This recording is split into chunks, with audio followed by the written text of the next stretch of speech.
How to fix error 403 in Google Chrome. So the solution is very easy and simple.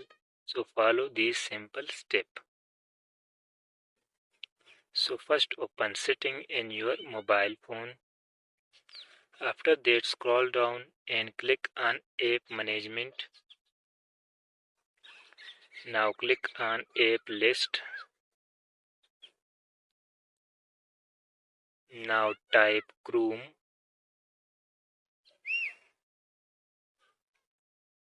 Now open Chrome browser.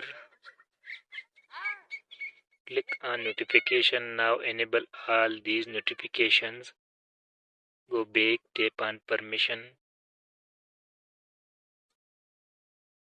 Now allow all permission one by one.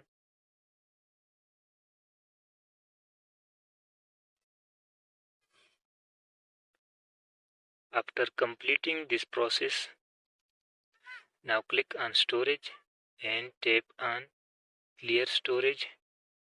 Tap on clear all data. Now go to Play Store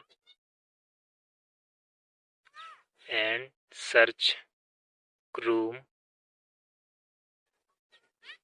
Now tap on Chrome and update your Chrome browser. If update available after this, your problem will be fixed easily.